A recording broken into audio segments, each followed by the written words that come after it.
Quand, je ne sais pas, la CEDEAO disait qu'elle a une force en attente, je ne sais pas ce qu'elle attendait.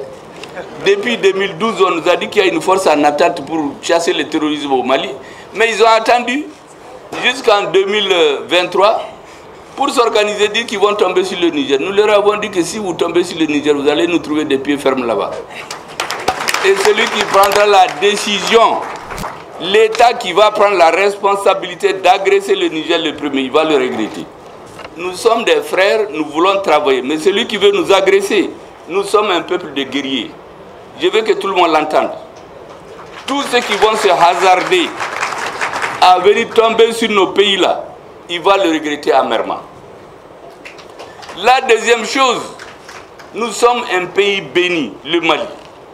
Et regardez dans l'histoire, tous les présidents qui se sont mêlés de la rébellion malienne, de l'extérieur, regardez comment ils ont fini.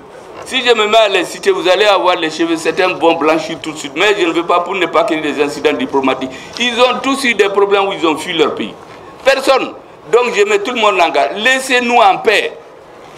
Nous ne voulons pas nous mêler de vos problèmes, ne vous mêlez pas de nos problèmes. Nous avons vite compris au Mali. Les Maliens se sont levés, ils disent qu'ils ne sont plus d'accord que des terroristes viennent détruire 140, 150 personnes dans un village. Le président va, il pleure, il menace les militaires, il vient. Alors que les militaires, ce n'est pas eux qui achètent les armes. Je vous disais tout de suite que des gens meurent, des avions sont là. Nous voulons prendre des avions pour amener des secours à nos militaires. L'aménagement et Barkhane disent qu'ils ne sont pas venus pour faire la guerre. Et donc on tue tous les militaires et on les enterre dans une fosse commune. On attend le prochain décès.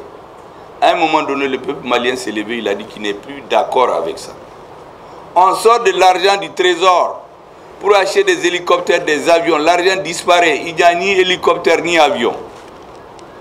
Quand les Maliens se sont soulevés, pendant des mois, l'armée a dit ça suffit. Et les militaires sont venus aider les Maliens à reprendre leur destin en main. Ce n'est pas compliqué. Il n'y a rien d'autre au Mali que ça. Et quand ces militaires ont pris leur destin en main, certains auraient voulu qu'ils aillent se confier à eux. Si c'était confié à eux, je vous assure qu'il n'y aurait pas tout ce bruit-là autour du Mali. La preuve, c'est qu'il y a des pays où il y a eu un coup d'État. Mais on ne nous a pas dit qu'il y a des sanctions. On nous a dit qu'on suit avec attention ce qui se passe dans ces pays. Mais quand il y a eu le coup d'État au Niger, on a fait une réunion de défense. Et dans un autre pays, on dit qu'on suit seulement avec attention. On s'est rendu compte de quoi? Il y avait des mines au nord, il y avait un État dans l'État. Au nord, il y avait des mines d'or qui étaient exploitées par des individus qui viennent à Bamako, qui fricotaient avec les responsables politiques, qui ont des maisons ici, des villas, des châteaux, des piscines. Leurs enfants sont dans les grandes écoles ici. Mais pendant qu'ils sèment le terrorisme au nord et au centre, les enfants n'étudient pas à Kidal. Les camps de réfugiés sont pleins d'Arabes et de Touaregs. Mais eux, ils sont là à Bamako. Le Burkina Faso, le Niger, le Mali, historiquement, c'est les mêmes espaces géographiques. C'est les mêmes peuples qui sont d'ailleurs en avance sur les dirigeants. Aujourd'hui, nous avons eu la chance d'avoir 3 dirigeants qui veulent vibrer au même diapason que les peuples. C'est ce qui explique essentiellement la création de notre organisation commune. Parce que nous avons compris que nous avons le même sort et le même destin. Si vous regardez dans ces 3 pays, les changements de régime, c'est à cause de l'insécurité. Tous les 3 pays, c'est l'insécurité qui est à la base du changement de régime. Les militaires ne se sont pas levés comme ça, par coup de tête, quitter les casernes, venir prendre les pouvoirs. Le cas du Mali que je connais de façon spécifique, c'est pendant des années, les Maliens mouraient par dizaines, on les enterrait dans les fosses communes. On empêchait même que nous achetions des simples lunettes à vision nocturne pour notre armée. A fortiori, des vecteurs aériens. Or, un pays vaste comme le nôtre, Si vous n'avez pas de vecteur aérien, vous ne pouvez pas faire la guerre. Et regardez à Néfis, depuis 2012, l'armée n'y a jamais mis pied. Parce qu'ils n'avaient pas le vecteur aérien, ou bien d'autres refusent. Ou bien à Kidal, où ceux qui sont venus sous le couvert de nous aider, sont venus diviser le pays. Par leurs militaires, ils ont créé une enclave où les terroristes sont allés s'organiser pendant 2 ans. Pendant qu'on battait les tambours et les micros au Mali à l'extérieur, les terroristes étaient en train de s'organiser dans le nord du Mali. Ils étaient protégés. Parce que quand l'armée malienne a voulu rentrer à Kidal, c'est ceux qui sont censés, qui disent qu'ils sont venus nous aider, ceux qui ont créé cette enclave, ils ont interdit à notre armée de rentrer à Kidal. Et quand les terroristes sont sentis qu'ils sont bien préparés, ils sont descendus au centre. Le centre n'était pas à l'origine dans la munition de la MINUSMA. Mais vers la fin, tout était concentré sur le centre. Parce qu'en réalité, on voulait que nous oublions le nord pour nous occuper du centre. C'est comme si vous avez mal au doigt et puis au thorax. Vous vous occupez à soigner le thorax en vous disant que vous ne pourrez pas respirer et c'est fini pour vous. En vous disant, le bras, vous aurez le temps de le soigner. Mais en ce temps, on s'est rendu compte de quoi? Il y avait des mines au nord, il y avait un État dans l'État. Au nord, il y avait des mines d'or qui étaient exploitées par des individus qui viennent à Bamako, qui fricotaient avec les responsables politiques, qui ont des maisons ici, des villas, des châteaux, des piscines. Leurs enfants sont dans les grandes écoles ici. Mais pendant qu'ils sèment le terrorisme au nord et au centre, les enfants n'étudient pas à Kidal. Les camps de réfugiés sont pleins d'Arabes et de Touaregs. Mais eux, ils sont là à Bamako.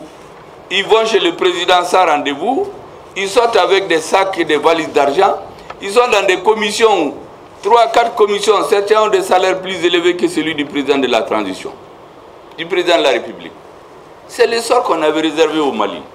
En attendant ce que j'appelle le réveil douloureux de la désintégration de notre pays et de l'Afrique. Si vous vous rappelez, le terrorisme c'était au nord du Mali.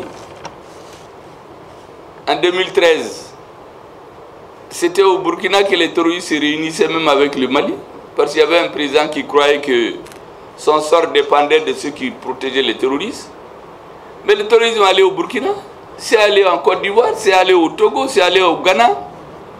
Récemment d'ailleurs, j'ai entendu le haut représentant pour les affaires étrangères de l'Union européenne, Joseph Borrell, donner 600 millions de dollars d'euros au Ghana, à peu près 40 milliards. Vous savez pourquoi? Ce n'est pas pour lutter contre les inondations qui ont eu lieu là-bas il y a quelques mois, ni pour faire des routes et des écoles, c'est pour acheter des armes. Ils disent que c'est pour lutter contre la corruption, mais qui amène contre le terrorisme. Mais qui amène le terrorisme? Mais ce sont eux. Ils vous donnent de l'argent, vous achetez les armes chez eux, on vous donne des faux experts qui sont supposés être venus vous aider, qui aident à répandre le terrorisme dans votre pays. Et dans 20, 30, 40 ans, les populations africaines vont dire mais leurs armées ne valent rien. Ils vont confier leur sécurité à l'ex-colonisateur. C'était ça le schéma qui était tracé. Nous avons vite compris au Mali. Les Maliens se sont levés, ils disent qu'ils ne sont plus d'accord que des terroristes viennent détruire 140, 150 personnes dans un village. Le président va, il pleure, il menace les militaires, il vient. Alors que les militaires, ce n'est pas eux qui achètent les armes. Je vous disais tout de suite que des gens meurent. Des avions sont là. Nous voulons prendre des avions pour amener des secours à nos militaires. La MINUSMA et Barkhane disent qu'ils ne sont pas venus pour faire la guerre. Et donc on tue tous les militaires. Et on les enterre dans une fosse commune. On attend le prochain décès. À un moment donné, le peuple malien s'est levé, il a dit qu'il n'est plus d'accord avec ça. On sort de l'argent du trésor pour acheter des hélicoptères, des avions. L'argent disparaît. Il n'y a ni hélicoptère ni avion. Quand les Maliens se sont soulevés, pendant des mois, l'armée a dit ça suffit. Et les militaires sont venus aider les Maliens à reprendre leur destin en main. Ce n'est pas compliqué. Il n'y a rien d'autre au Mali que ça. Et quand ces militaires ont pris leur destin en main, certains auraient voulu qu'ils aillent se confier à eux. Si c'était confié à eux, je vous assure qu'il n'y aurait pas tout ce bruit-là autour du Mali. La preuve, c'est qu'il y a des pays où il y a eu un coup d'État. Mais on ne nous a pas dit qu'il y a des sanctions. On nous a dit qu'on suit avec attention ce qui se passe dans ces pays. Mais quand il y a eu le coup d'État au Niger, on a fait une réunion de défense. Et dans un autre pays, on dit qu'on suit seulement avec attention. Oui, les deux poids, deux mesures. Ou bien des présidents de la CEDEAO qui vont dans une réunion internationale et disent qu'ils ne prennent pas de photos avec le président du Mali ou celui du Niger au motif que c'est des militaires. Mais les militaires, c'est des citoyens habillés en tenue militaire, c'est tout. Le même président, moins de quelques semaines après, il va dans un autre pays avec un autre militaire, il fait des selfies. Il multiplie, il fait en veste, il fait en pipao et il met sur les réseaux. Mais c'est avec un militaire. Mais celui qui a commandé ça auprès de lui, il ne va plus le respecter. C'est ce qui leur fait dire que les Africains, ça c'est les propos du ministre des Affaires étrangères de l'Union européenne, Joseph Borrell. Il dit que les Africains sont légers, on peut les manipuler comme on veut. Donc eux, ils ne sont pas inquiets. Tôt ou tard, ils vont revenir. C'est ce qu'ils disent chez eux. Dans leurs réunions, c'est tous les jours ce qu'ils disent. Les militaires français vont devant leur Sénat, ils disent non, vous savez, le Niger et le Mali et le Burkina nous ont échappé parce qu'on ne donnait pas de bourses aux militaires. Il faut désormais donner des bourses pour que les militaires viennent chez nous. Ça, c'est la semaine passée. Ils ont donné 30 bourses qu'ils vont endoctriner et retourner dans leur pays. S'ils ne sont pas contents, ils les renversent. Est-ce que vous imaginez combien les gens ne considèrent pas les Africains? Un militaire qui va devant les Sénats, ce que je vous dis là, c'est authentique et ce n'est pas de la propagande. Il leur dit que ce qui est arrivé au Niger, au Burkina et au Mali, c'est parce qu'on a diminué le nombre de bourses qu'on donne aux militaires. Donc il faut augmenter. Ils ont donné immédiatement 30 bourses pour que les militaires aillent chez eux. Mais ça, c'est quoi ça? Comme si nous, on n'est pas capable. Et puis les militaires là, les gens croient que ce sont des... Les militaires, je dis, c'est des civils habillés en tenue militaire, c'est tout. Qui sont dans une fonction qui est la plus dangereuse. C'est la seule fonction où tu vas, où on peut te dire d'aller là où tu peux mourir. Et tu ne peux pas dire non à ton chef. Et l'armée malienne est l'une des rares dans le monde, dans l'histoire, d'un pays occupé. Des militaires s'organisent. Ils s'allient avec la frange consciente de la société. Ils font la guerre. Ils meurent. Ils s'équipent. Ils s'entraînent. Et ils gagnent contre le terrorisme. Les Maliens, c'est pour cela aujourd'hui, quand les juges se sont mis à bien parler des militaires, nous avons tous eu des frissons. J'imagine même les militaires qui étaient là, eux, ils savent garder le calme, mais en réalité, leur cœur est plein de sang. Parce que ça plaît à tout le monde, ce qu'on disait d'eux. Ils nous ont restitué notre honneur et notre dignité. Et toute l'Afrique est en train de regarder le Mali aujourd'hui. Toute l'Afrique. Nous avons l'obligation de réussir. Et cette réunion internationale, elle vient après 3 grandes réunions. Nous avons eu ici la réunion internationale des ministres de l'économie et des finances de l'AES, il y a une semaine. J'ai pris un peu plus de temps là-bas pour parler. Nous avons ensuite la réunion des ministres des Affaires étrangères. Aujourd'hui, c'est la réunion des ministres des Transports. Si vous regardez bien, il y a une construction étatique qui est en train de se mettre brique par brique. Avant, les présidents se rencontraient, on fait une union, ils font les traités. Quand ils vont dans leur pays, il y a un qui se fâche et dit qu'il ne signe plus. C'est comme ça que les anciennes... Vous savez, la première union ici, c'est le Mali, le Burkina, le Sénégal, la Guinée. Mais ça a éclaté comment? Est-ce que vous savez, souvent, un président est retourné chez lui, on lui a dit de ne pas signer, il dit qu'il ne signe plus. Maintenant, nous avons décidé de construire de bas en haut. C'est les techniciens qui vont faire le travail technique. Les peuples vont être unis. Et quand les dirigeants vont se hasarder à ne pas voir l'union ne pas vouloir l'union des peuples dans lesquels ils ont leur intérêt. Mais c'est les peuples qui vont leur dire de quitter. Parce que la construction par le haut, nos techniciens, nos économistes, nos financiers sont en train de travailler notre diplomatie, notre défense. Vous savez le dessin de la transition nigérienne. Elle s'est jouée le 1er, le 31 juillet, le 26 juillet, quand les nouvelles autorités sont venues au pouvoir, mais surtout le 31 juillet, quand je ne sais pas, la CEDEAO disait qu'elle a une force en attente, je ne sais pas ce qu'elle attendait. Depuis 2012, on nous a dit qu'il y a une force en attente pour chasser le terrorisme au Mali. Mais ils ont attendu jusqu'en 2023 pour s'organiser, dire qu'ils vont tomber sur le Niger. Nous leur avons dit que si vous tombez sur le Niger, vous allez nous trouver des pieds fermes là-bas. Et celui qui prendra la décision, l'État qui va prendre la responsabilité d'agresser le Niger le premier, il va le regretter. Finalement, le ballon gonflé là, ça fait pchit. Il n'y a plus rien eu.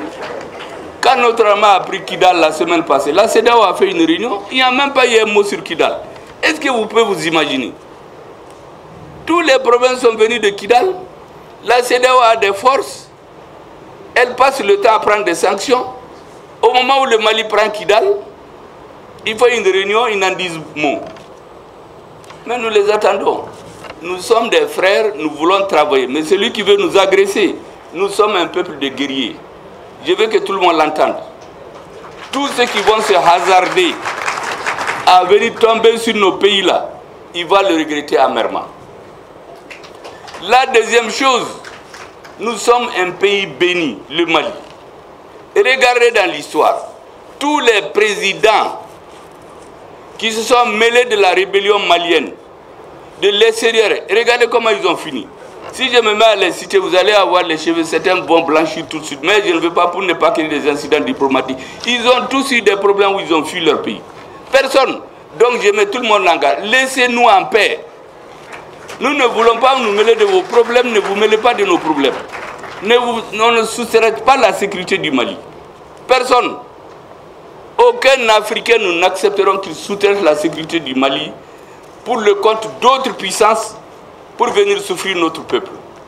Ou bien les peuples de nos pays frères, le Niger et le Burkina Faso. Donc, mesdames et messieurs les ministres, je vous encourage vraiment à faire en sorte que le travail que vous êtes en train de faire pour nos peuples, avec l'appui de vos partenaires de l'ONU, des Nations Unies, du FMI, des banques, parce que beaucoup pensent que quand on dit que l'administration quitte chez nous, nous voulons rompre avec l'ONU. Mais pas du tout. Nous sommes un pays membre de l'ONU. L'administration, c'est un machin qui a été mis en place sur instigation des Français. Nous leur avons dit de partir. Nous avions MINUSMA, Barkhane, Serval, et Takuba, G5 Sahel, ECAP, EITM. Mais qu'est-ce que j'ai encore? Et les terroristes sont allés du nord de Kidal. Ils ont envahi 80% de notre pays. Alors qu'il y avait toutes les forces dont je viens de vous parler. Mais les Maliens ont s'est assis, on s'est rendu compte qu'en réalité, toutes ces forces étaient venues pour nous manipuler. Ils ne servaient à rien, c'est eux qui entretenaient le terrorisme. Nous les avons tous renvoyés. Il n'y a rien eu. Takuba est parti, non? Est-ce qu'on a vécu plus mal? On a renvoyé Barkhane. Et G5 Sahel, lui, il est mort de sa belle mort avant-hier. Paix à son âme. Et vous savez comment cette mort est venue? C'est un président qui s'est mis à agresser le Mali. Et il n'a pas regretté, je vous ai dit. La déliquescence du G5 Sahel a commencé comment? C'est bien que vous le compreniez. Il y a une présidence tournante. Quand il y a eu le tour du Mali, il y a un pays extérieur à l'Afrique qui dit qu'il n'y a pas de réunion au Mali. Et il a manipulé les autres qui disent qu'ils ne viennent pas. Le Mali leur a dit, c'est très clair. Si nous sommes là-dedans, là, ce n'est pas un pays extra-africain qui va décider si on tient ou non le sommet. On vous donne un délai. Si on ne tient pas le sommet, le Mali sort. Le Mali est sorti. Le Mali ne s'en pas trouvé moins. Après, nos amis du Burkina et du Niger, nos frères, ils sont sortis. Et l'autre est mort de sa belle mort maintenant. Paix à son âme, les présidents, les autres, là, eux-mêmes, ils ont signé l'acte de décès hier, je crois. Bon, nous allons classer cet acte de décès. Et notre pays ne va pas souffrir plus. Parce que ce G5 Sahel, c'est un machin. C'est exactement, pour ceux qui connaissent l'histoire, c'est la carte de l'OSRS, l'Organisation des États communs du Sahara. C'est un État qui a été créé en France en 1957, le 10 octobre. Cette loi n'est pas encore abrogée. C'est une partie de la Mauritanie, une partie du Mali, du Burkina, du Niger, du Tchad. Seule l'Algérie, ils n'ont pas pu couper le sud de l'Algérie. C'est ce machin-là qu'on nous a présenté, G5 Sahel. Ce sont les Français. Est-ce que vous vous rappelez, en décembre, quand Macron est sorti pour menacer nos présidents de venir à Paris pour signer qu'ils sont d'accord pour le G5 Sahel. Mais ça trouvait que le G5 Sahel était déjà là. Il est allé au sommet de l'OTAN. Les autres lui ont dit, mais est-ce que vous avez une base légale? Mais il n'en avait pas. Maintenant, pour avoir la base légale, il sort, France 24 le montre, il menace nos présidents qui se mettent à trembler des deux pieds. Il voit à Pau, et puis il signe. Il dit maintenant il a l'autorisation. Mais ça sert à quoi? Ça ne sert strictement à rien. Au Mali, il y a des parties de notre territoire qu'on ne pouvait pas survoler. On nous dit que c'est les G5 Sahel qui s'entraînent. Mais ils s'entraînent, ils font quoi? On ne sait pas ce qu'ils font. On leur a dit, mesdames et messieurs, prenez vos bagages et allez-y. On a dit à Barkhane de prendre ses bagages et partir. D'ailleurs, la population de Gao s'est soulevée. Barkhane, c'est arrivé au Niger qu'ils ont téléphoné pour dire qu'ils ont quitté. Il n'y a même pas eu de passation.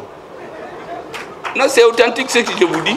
C'est la nuit que la population de Gao s'est levée pour chasser Barkhane. Barkhane est parti. G5 Sahel est parti. Takuba, en réalité, ils nous ont trompés. On voulait transformer le nord du Mali en un lieu d'entraînement des forces spéciales des pays de l'Union européenne.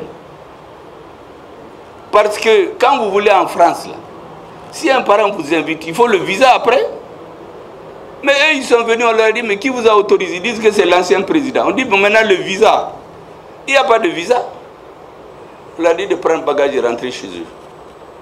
Ils ont résisté pendant quelques jours, mais leur parlement leur a dit là-bas, si vous n'avez pas de visa, vous ne pouvez pas rester chez eux. Tout le monde est parti. Takuba aussi est mort de sa belle mort comme ça. Toutes ces structures-là, c'est des montages pour manipuler les Africains. La CEDEAO, depuis la crise du Mali, elle cherchait 2 milliards. G5 Sahel a cherché 2 milliards à l'ONU, on a refusé. Et on nous dit que la CEDEAO a trouvé 3 milliards pour agresser le Niger. Qui a donné ces 3 milliards? C'est un autre pays qui sous-traite.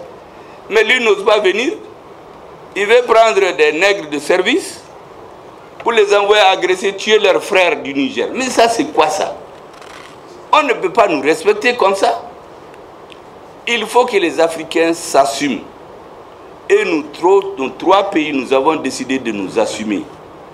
Et les ministres, je vous dis, vous êtes les techniciens de vos peuples. Construisez le soubassement pour que les dirigeants qui sont au sommet n'auront qu'à constater qu'on est tellement avancé qu'ils seront obligés. Ils ne sont même pas obligés par ceux qui ont donné l'impulsion. En tout cas, ils vont accompagner le mouvement. Ils en seront très heureux. C'est pour cela que le discours qu'on m'a amené, il est tellement technique. Après le discours de madame, j'ai dit que vous allez le trouver sur Internet. Ça fait rire beaucoup. En tout cas, je vous ai édicté certaines mesures politiques. Parce qu'il y a beaucoup d'étrangers chez vous qui ne comprennent pas ce qui se passe chez nous.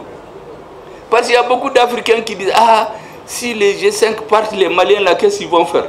Vous savez qu'il y a un président en Afrique qui sort sur Internet, ah, les Maliens, là, qu'est-ce qu'ils vont faire si Barkhane part? On va dans les vidéos, le même président, en 2018, il dit que lui ne comprend pas ce que les Nations Unies font. Il y a 50 000 forces armées au Mali et le terrorisme ne fait que s'étendre. C'est ce même monsieur qui vient nous dire en 2023, quand on a chassé les alliés des terroristes, que mais si Barkhane va, qu'est-ce que le Mali va devenir? Il n'a qu'à venir chez nous, il va voir ce qu'on est devenu. C'est ce même monsieur qui va se moquer de notre président à l'extérieur, que lui ne fait pas de photo avec le président du Burkina et celui du Mali, au motif que c'est des militaires. Et puis, moins de 2 semaines, il va faire des selfies, il change de boubou, souvent il est en veste, tantôt il est en pipao, très souriant pour prendre les photos avec un autre militaire, que je respecte parce que c'est le chef de son État. La façon dont il est venu, ce n'est pas notre affaire. Nous, on ne s'ingère pas dans les affaires d'autrui. Mais lui, il nous donne des leçons, il va aller prendre des photos là-bas. Je me demande ce qu'il dit dans son pays. Mais celui qui l'a mis en mission ne va pas le respecter. Respectons-nous les Africains. Nos partenaires ne vont jamais nous prendre au sérieux si on ne se respecte pas. Et monsieur, madame les ministres, vous voyez, ils sont en uniforme, ils sont en complicité. Ils ont fait la même tenue. Mais j'ai dit à madame, il fallait me faire aussi la tenue. J'ai compris que les ministres des Transports, ils se sont entendus sur quelque chose, comme les ministres des Affaires étrangères et ceux des Finances. Ils vont nous attacher. Quand on va se lever là, on trouvera qu'on a la corde au cou. Et puis ils vont aller donner aux chefs de village qui vont tirer. Ils vont de l'Union, Mali, Niger, Burkina. Les peuples vont applaudir. Nous sommes un grand pays. Nous avons 2 800 000 km². Près de 80 millions si vous ajoutez la diaspora d'habitat. Avec ça, on peut développer. Il y a tout dans la terre ici. Il faut qu'on enlève seulement de la tête qu'on ne peut rien faire sans les autres. Ils nous ont inculqué ça pendant des années. Même quand tu meurs, c'est comme quand on a aboli l'esclavage aux États-Unis. Il y a des esclaves, quand ils fuient, ils ne savent pas où aller, ils reviennent chez le maître. C'est exactement ce qu'ils veulent faire. Nous ne viendrons chez aucun maître. Nous allons prendre nos destins en main. Nous allons développer nos pays. Et certains vont chercher des visas pour venir chez nous, Inch'Allah.